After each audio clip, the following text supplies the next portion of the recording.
Okay, let's dive right into this. Welcome to today's Explainer, where we're going to unpack the incredibly complex yet absolutely fascinating world of maritime governance architecture and national security frameworks. If you're serious about understanding exactly how our oceans are managed, regulated, and secured, well, you are in exactly the right place.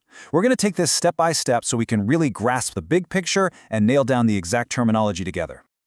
Maritime governance is the multi-layered legal and institutional system that secures our oceans, from global seabeds to domestic coastlines, determining exactly who is in charge when threats arise.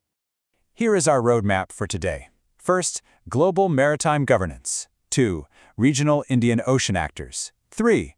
India's domestic maritime architecture. 4. The coordination problem. 5. The 2611 inflection point. And finally, 6. A course recap. All right, Section 1, Global Maritime Governance. To understand domestic security, we really have to learn the international rulebook first. You can kind of think of the International Maritime Framework like a giant global city council, where different specialized departments handle specific municipal issues, zoning, safety, disputes, resources. Let's walk through them. First, we've got UNDOLOS, the Division for Ocean Affairs and the Law of the Sea, which administers the foundational treaties. Next is the ISA, or International Seabed Authority, and they govern deep seabed minerals.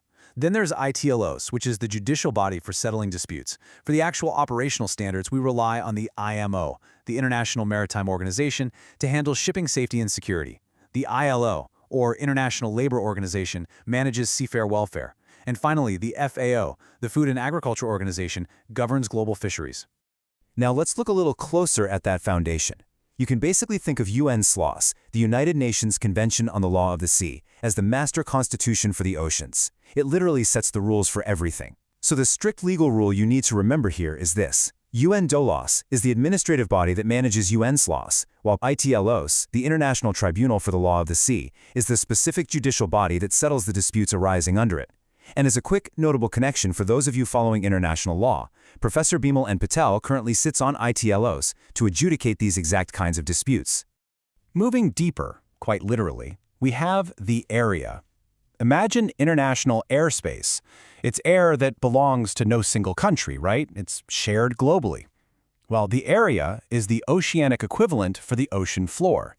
By strict legal definition, the area refers to the deep seabed beyond national jurisdiction, and because no single nation owns it, its highly valuable mineral resources are exclusively governed by the International Seabed Authority, or ISA. They are essentially the sole gatekeepers deciding who gets to mine the deep ocean floor. Finally, for this section, let's talk about the specialized frameworks. Think of illegal, unreported, and unregulated fishing, what we call IUU fishing, like poachers sneaking into a protected national park. To stop this and to handle other really specific issues, we have precise global frameworks. The IMO handles maritime security through strict instruments like the ISPS Code and the SUA Convention. The ILO protects the human element through the MLC 2006 framework for seafarer welfare. And to combat those poachers we just talked about, the FAO uses the highly specific Port State Measures Agreement of 29 to block illegal fishing vessels from entering international ports. Moving on to Section 2, Regional Indian Ocean Actors. We're zooming in now from the massive global stage right down into our specific regional neighborhood. You can honestly view these regional forums a lot like neighborhood watch associations. They aren't rewriting the global constitution, but they absolutely coordinate local safety and shared interests. We've got 3 primary tracks here. The Indian Ocean Rim Association, or IORA, facilitates regional cooperation among littoral and island states, specifically focusing on the blue economy, maritime safety, and disaster risk management. Then we have the Indian Ocean Naval Symposium, or IONS, which is a dedicated naval cooperation forum just for regional navies to communicate. And finally, BIMSTEC, which includes a highly specific maritime security cooperation track exclusively among the Bay of Bengal states. All right, Section 3, India's domestic maritime architecture. Now we're moving from the regional neighborhood into the specific jurisdiction of India to examine its really dense web of national actors. At the national level, we really have to distinguish between military might and civilian enforcement. The Indian Navy represents absolute hard power. Their mandate is sea control, deterrence, and the defense of maritime zones. In stark contrast to that, the Indian Coast Guard, which was established under the Specific Coast Guard Act of 1978, handles coastal law enforcement, search and rescue, anti-smuggling, and marine environment protection. Then we have the Directorate General of Shipping, or DGS. The DGS regulates merchant shipping, seafarer certification, and domestically implements those IMO conventions we discussed earlier, providing a totally critical civilian regulatory function. Beyond the uniformed services, policy and science actually intersect through specific ministries.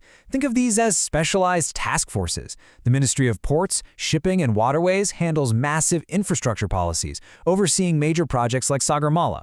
Then, the Ministry of Earth Sciences handles the scientific side, using bodies like NIOT and Inca ICE for early warning systems, and they're the ones spearheading the Deep Ocean Mission. Meanwhile, the Ministry of Environment, Forest, and Climate Change steps in to issue coastal regulation zone notifications to protect the marine environment. Now, what's incredibly interesting here is the solution to managing all of these distinct actors. Imagine a giant orchestra with a dozen different instruments playing all at once. Without a conductor, you just have noise, right? Well, in 2022, India established the National Maritime Security Coordinator, or NMSC, under the National Security Council Secretariat. The strict mandate of the NMSC is to act as that conductor, the singular coordinating body across all of the naval, civilian, and ministerial maritime agencies we just walked through. But, this brings us to a profound structural question. Just think about the sheer cognitive weight of all these agencies. We have the Navy, the Coast Guard, the DGS, plus multiple ministries handling defense, shipping, and science. So what exactly happens when jurisdictions overlap during a fast-moving crisis? Who is actually in charge when a threat crosses from the deep ocean right into a local harbor? Section 4. The coordination problem. Because frankly, overlapping jurisdiction is the core structural risk that this entire explainer is really all about. Overlapping jurisdiction in maritime security is a lot like a busy hospital where the doctors just refuse to share patient charts. The lack of communication can quite literally be fatal. India's precise institutional answer to this overlap relies on two apex bodies. First, the National Committee for Strengthening Maritime and Coastal Security, or NCSMCS. This is the apex coordination body, chaired by the Cabinet Secretary, physically bringing together the Navy, Coast Guard, state governments, customs, and intelligence agencies to the exact same table. Second is the Multi-Agency Maritime Security Group, or MAMSG. Chaired by the Chief of Naval Staff, the MAMSG is tasked with coordinating real-time maritime domain awareness across all these completely disparate agencies. Section 5. The 2611 Inflection Point. Now we're going to look at the ultimate proof of why these institutional arrangements matter so much, by treating a truly devastating security failure as a full historical case study. The 2008 Mumbai terror attacks fundamentally altered maritime governance. Let's examine the facts of this sea-launched attack. Prior to 2008, India's maritime architecture was highly fragmented. Terrorists utilized a hijacked fishing trawler and inflatable boats, slipping entirely through the cracks with basically no meaningful coastal security check. The core issue here wasn't just a lack of weapons. It was that the fragmented security apparatus completely failed to communicate.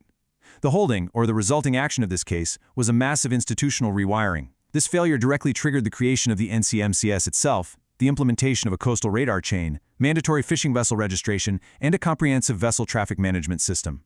These institutions were fundamentally rewired to ensure this overlap blind spot was closed forever. And this brilliantly illustrates our final takeaway. Section 6, Course Recap. Let's lock in this knowledge. Let's systematically map out what we've learned today, from macro to micro. Globally, the oceans are governed by UN CLAWS, which is administered by UN DALOS, with disputes settled by ITILOS. The area is managed by the ISA, while specific operations fall to the IMO for security, the ILO for seafarers, and the FAO against illegal fishing. Regionally, we have IORA for the blue economy, IONS for navies, and BIMSTEC for the Bay of Bengal. Nationally, India separates hard power in the Navy from the enforcement mandate of the Coast Guard Act of 1978. That's alongside civilian regulation by the DGS and specialized ministries, all coordinated since 2022 by the NMSC. And finally, those overlapping jurisdictions are managed by the NCSMCS and MAMSG, bodies born directly out of the tragic systemic failures of the 2611 attacks. So the crucial point I want to leave you with is this. Does our current maritime architecture merely react to past failures like 2611, or is it truly coordinated enough to preempt the unseen, complex threats of tomorrow? Governance isn't just about making rules, is it? It's about making sure the right people are actually talking to each other way before the crisis hits. Thank you so much for joining me for this deep dive. Keep questioning, keep learning, and I'll see you in the next explainer.